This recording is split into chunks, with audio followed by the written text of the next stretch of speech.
Gordon was cross. Why should Henry have a new shape, he grumbled. A shape good enough for me is good enough for him.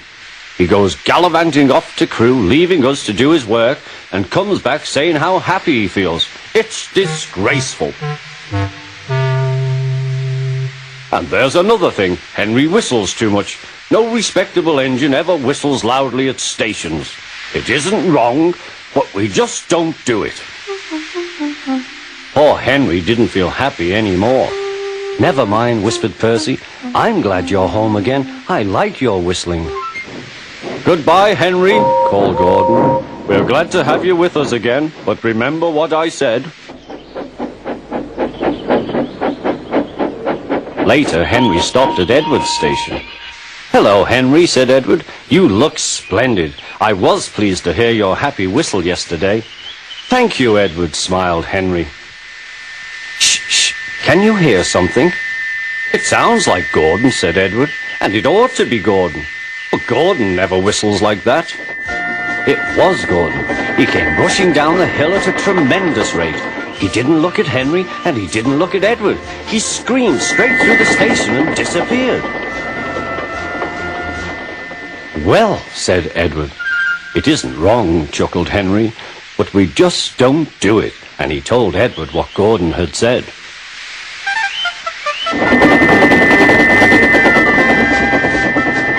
Meanwhile, Gordon screeched along the line. The noise was awful.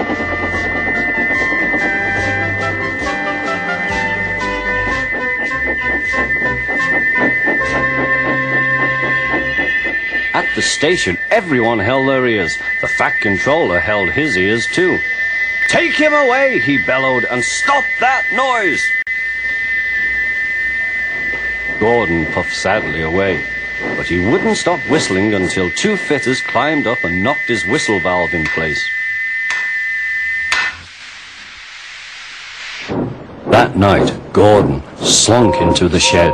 He was glad it was empty. It isn't wrong, murmured Henry to no one in particular, but we just don't do it. No one mentioned whistles. Next morning, Henry was enjoying himself enormously. I feel so well, he sang. Trickety-trock, hummed his coaches. Then he saw some boys on a bridge. Peep, peep, hello, he whistled. Oh, he called. The boys didn't wave and take his number. They thought it fun to drop stones on him instead. They've broken our glass! They've broken our glass! Sobbed the coaches. The passengers weren't hurt, but they were cross. Call the police! No, said the driver. Leave it to Henry and me. What will you do, they asked. Can you keep a secret? Yes, yes. Well then, said the driver. Henry is going to sneeze at those boys.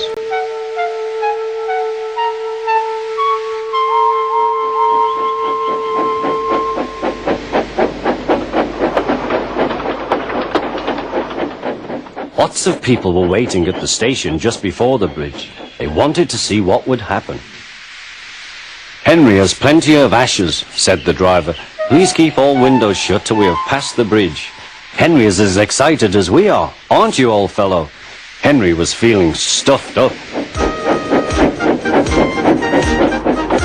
Soon they could see the boys, and they all had stones. Are you ready, Henry, said his driver. Sneeze hard when I tell you. Now, he said. Achoo, shoo!